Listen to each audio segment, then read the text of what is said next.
Hi, and welcome to the Long Range Shooting and Custom Rifle Building podcast presented by Wolf Precision Incorporated, where we learn about and share long range shooting and custom rifle building. I am your host, Jamie Dotson, and welcome to the show.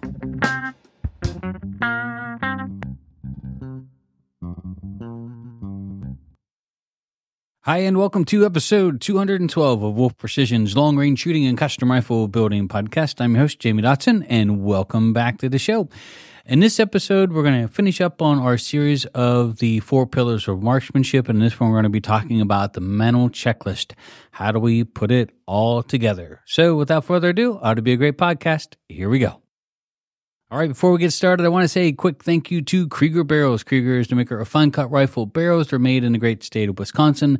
They are a family-owned and operated business, and they offer a new program called Krieger Direct, where you can order your barrel and have it in as little as 2 to 3 business days. So I always say if you want the best and you need it now, stop over to KriegerBarrels.com.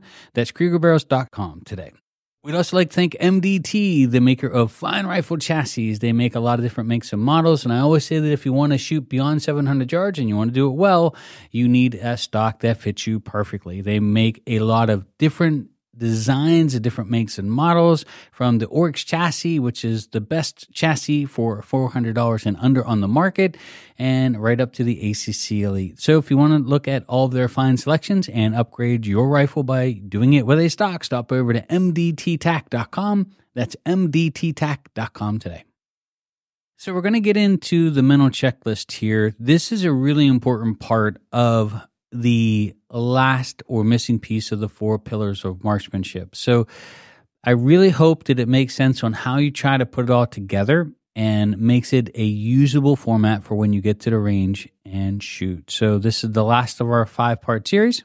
Without further ado, here we go. All right, so we talked about our 4 pillars of the fundamentals of marksmanship, and we talked about how when you get into this type of shooting, you really do need to have these foundations set, and they have to be set solid on solid ground so you can start working and building on the fundamentals of marksmanship, on improving your quality of shooting, and probably just as important, improving the consistency in the quality of shooting. So like your day-to-day performance. One of the things that a lot of people struggle with is when they get to the range, one day they're having a great day, everything's going awesome, and the next time they go, it's not going so well. Then the next day they go again, going pretty good, starting to get some confidence back, and they're shooting, and then they go out again with their buddies, and it's just, everything starts to fall apart. And one of the main reasons this really starts to happen is because you have these 4 individual pillars that we talked about in the previous podcast, but we've got to put something on top of it to set everything together and hold it together. Like, consider it like a tabletop now that's going to tie the 4 pillars underneath it together to make a solid platform for you basically to start building your fundamentals of marksmanship on. And so if you didn't get a chance to listen to our previous podcast, I really encourage you to go back and find them. They're the 4 pillars of marksmanship. This will be the 5th one in the series and the last one. So I encourage you to go back through and listen to those podcasts, but this is going to be about the mental checklist, and we consider this the tabletop that we're setting on all 4 of the previous pillars that we talked about. The reason this part is really important is you have to have something to tie the things together that then you can rinse and repeat. You have to have something to remind yourself of the things that you need to be doing over and over and over again, to where it doesn't become so much as an ingrained habit as it does an ingrained procedure. And that's sort of how I like to look at it. Habits, good or bad, can be broken, can be, worked on. But when you put in place a procedure, that's different. It's not a habit. This is a mechanical device that you've put into place that you're going to follow every single time and hopefully get the same results. I really like pilots for this for lots of different reasons, but one of the things about long-range shooting is you'll be surprised that a lot of pilots and aviators get into this sport, And one of the things that really fascinate me about pilots, and I've got a couple hours in an airplane. I did 8 years in aviation in the military and earned my aircraft crew member badge, all that cool stuff. And I got a lot of hours in that. And then I do have some hours in private small airplanes. So I love to fly. Eventually, if I ever retire, I'll probably work to continue to get my private pilot's license. But one of the things about flying is if you've ever, went out with other pilots or you talk to other pilots or pilots get into long range shooting. And in one particular class last year, we actually had, I believe, 3 or 4 of the 5 students. So the majority of the students there were either retired commercial airline pilots, or private pilot instructors. All unbeknownst to me before they came here, but that's just, they sort of migrate to long range shooting. Anyway, to go back to the mental checklist and what I would consider almost putting in place a procedure is, use the airline industry and use pilots as a great example.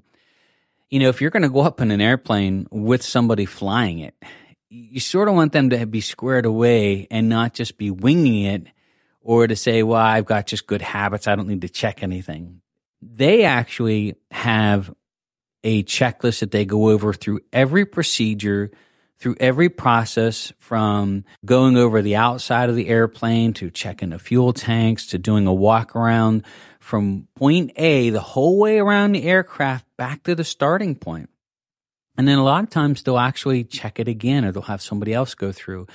The same thing goes when they're doing their startup procedures. They have a checklist that they go over piece by piece to check every instrument, piece by piece to check to make sure that everything is working properly. And it's a procedure. That way they don't forget something or overlook something that's super important. Same thing when they're doing their startup. Same thing when they're taxiing down the runway. Same thing when they're getting ready to take off. Same thing when they're getting to level flight. Same thing when they're getting to destinations. Same thing when they're getting ready to land again. So they have this pre-landing procedure that they'll go through. Then they have landing procedures. Then they have shutdown procedures, taxiing procedures. One of the things that you'll see, though, is they have this checklist. And I think when you're getting into this type of shooting, or you really care or you're passionate about learning the art of long range shooting, you've got to get yourself a mental checklist, is what I call it, but it's more probably appropriately named as getting yourself a written procedure that you're going to follow each and every time you shoot. So this is the procedure that I use when I'm getting ready to shoot. And believe it or not, I still use it today. So if you look at a pilot that has 20 years experience and you ask them, hey, do you still go over this checklist every time through your procedures? And they're going to tell you yes every single time. So here's my mental checklist, and you can make your own. But the reason this part's important is it's going to tie together the 4 fundamentals of marksmanship in a way that makes sense, that works together in order every single time. So where I like to start with my mental checklist is the first thing I like to look for is my natural point of aim. I just want to make sure that I'm not pushing or pulling the rifle to get on target. The next thing on my procedure list would be my firm handshake grip. Try not to forget about your pinky. We talk about that in class. The next thing on my procedure is loading the bipod or pulling the rifle into my shoulder. The next thing on my procedure list is cheek weld and cheek pressure. Where is the rifle touching my face? How much pressure am I putting on the stock? The next thing on my procedure list, once I clear all that, natural respiratory pause. Next thing on my procedure list is straight, clean pull of the trigger.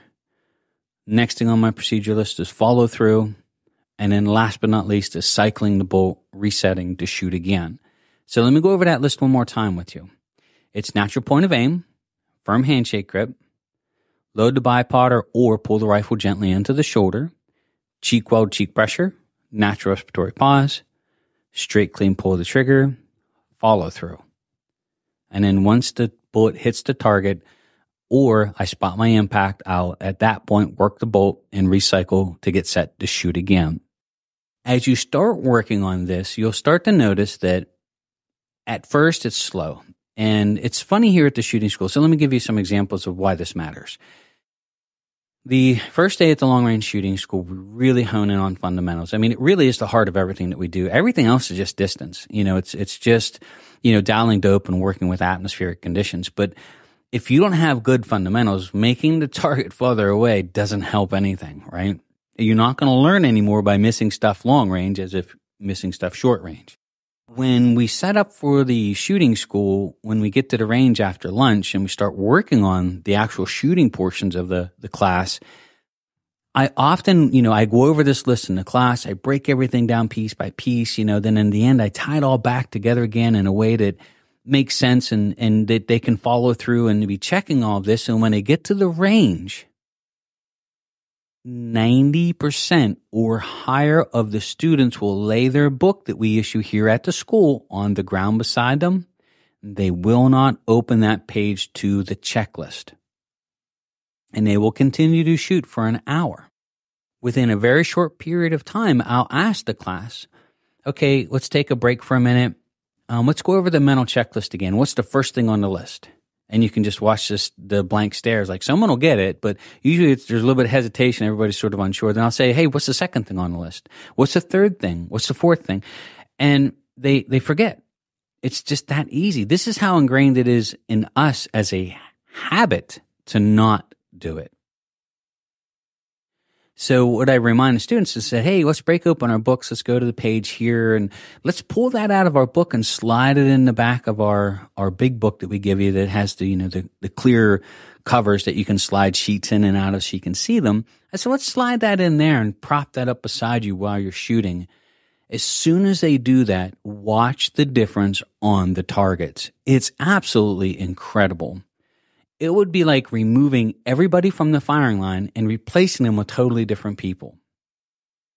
So I'm trying to say that regardless of whether you use my list or you attend our school or use somebody else's procedure list of how you go through this, you should have it and you should start working with it. Because if you don't, you're going by habit, you're going by, it's just sort of like seat of your pants type shooting. And you really don't want to be the guy in the airplane with the pilot that is a seat of the pants type pilot, So you've got to get control of this. And probably the most important thing I can say is you've got to take control of this process. Take control and put a procedure in place to verify everything every time. And it will change your shooting. It will help you with this level of consistency that will go much, much higher. And then eventually it will be ingrained that you're still going to go through the procedure. You're still going to go through the checklist, but you don't have to physically look at it, and it's getting faster. So eventually what will happen is if you start working with this is it'll almost be so ingrained that you're already going through it in your head while you're getting ready to shoot and finding things that are wrong before they even come up on the list.